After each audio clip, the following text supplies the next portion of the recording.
един млад художник. След обучение в Германия, Франция и Италия, изложби в Париж и познанство с най-видните художници от първата половина на 20 век, се завръща в България, за да бъде учител по малките градчета.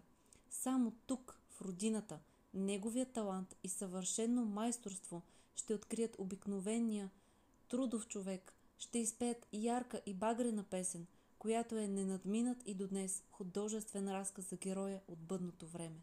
Това е Ненко Балкански. Ненко Димитров Балкански, живописец, народен художник, герой на социалистическия труд, роден на 20 септември 1907 г. в Казанлък. През 30-те години започва своят творчески път. Членува в дружество Родно изкуство. Живописец с силно изразена пластичност и колоритно чувство. Рисува фигурални композиции, портрети, пейзажи.